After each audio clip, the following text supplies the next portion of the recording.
W czasach, gdy na rynku myszek gamingowych ceny często przekraczają 400 zł, na ratunek przychodzi nam Genesis ze swoją propozycją Krypton 700. Zapraszam Was do recenzji myszki gamingowej do 150 zł. Mysz ta została wyprofilowana z myślą o użytkownikach praworęcznych. Muszę przyznać, że jest bardzo wygodna i dobrze dopasowuje się do mojej dłoni.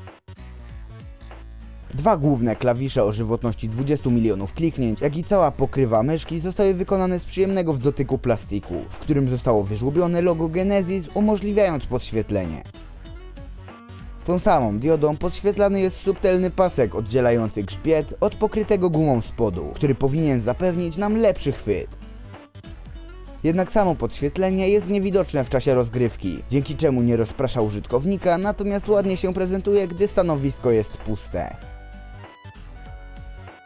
Na zwrócenie uwagi zasługuje scroll pokryty wzorem strzałki, który zapewnia nam pewniejsze operowanie zmianą broni, do tego warto pochwalić jego spasowanie i przeskakiwanie z wyraźnym skokiem, dzięki czemu nie natrafi nam się przypadkowa zmiana broni w czasie rozgrywki. Jednak najważniejsze znajduje się pod spodem, czyli wysokiej jakości sensor optyczny PMW 3310, umożliwiający nam pracę w zakresie od 100 do 7200 dpi, który jest nieco wybredny w temacie podłoża. Zapewnia nam wysoką precyzję, jednak działa on wyłącznie na podkładkach ułożonych na równej powierzchni. Gdy pod podkładką znalazły się okruchy, w pewnych momentach sprawiał wrażenie spowalniania. Po wyczyszczeniu podkładki problemy więcej nie powracały. Ogólnie cała mysz jest dobrze spasowana. Nie zdarza jej się szeleścić w okolicy scrolla, co często pojawia się w tańszych myszkach.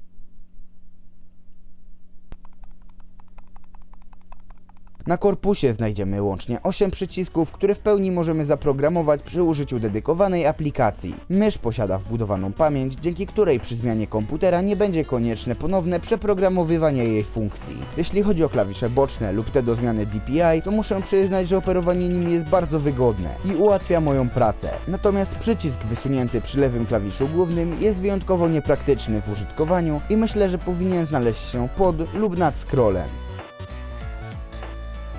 Mysz przychodzi do nas w zwykłym kartonowym pudełku. W jego wnętrzu znajdziemy dwie sekcje. W pierwszej umieszczono kabel i zapasowe teflonowe ślizgacze, natomiast w drugiej została umieszczona myszka w dopasowanej plastikowej pokrywce. Poza tym znajdziemy tam wyłącznie instrukcję obsługi, w której otrzymamy adres strony Genesis. Stamtąd będziemy mogli pobrać soft do dalszej personalizacji myszki.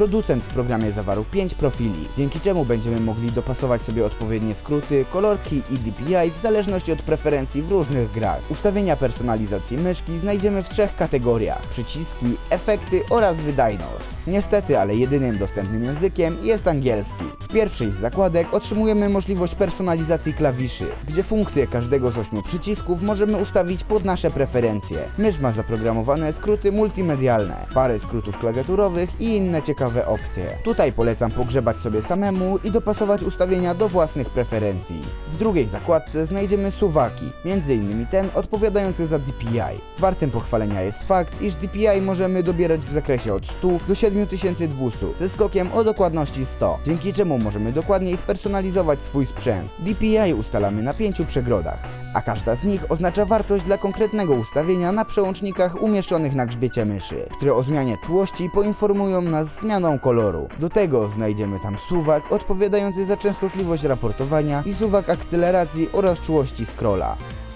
Natomiast w trzeciej z zakładek znajdziemy ustawienia podświetlania. Możemy wybierać z 8-bitowej palety RGB, przy czym dodam, że dla mnie małym minusem jest to, że nie otrzymujemy możliwości wprowadzenia barwy w zapisie heksadecymalnym, czyli standardowym dla 8-bitowej palety kolorów RGB. Oprócz tego producent udostępnia podstawowe funkcje dla podświetlania, czyli stałą barwę, oddychanie, migotanie oraz moją ulubioną wyłączenie. Uważam, że ta mysz jest godna polecenia. Pomimo pewnych niedogodności oferuje nam wyjątkowo dobrą jakość wykonania całkiem niewielkim kosztem. Na mnie wywarła bardzo dobre wrażenie, dlatego uczciwie mogę ją polecić. A jeśli filmik Ci się spodobał, to zapraszam Cię do subskrypcji kanału oraz komentowania.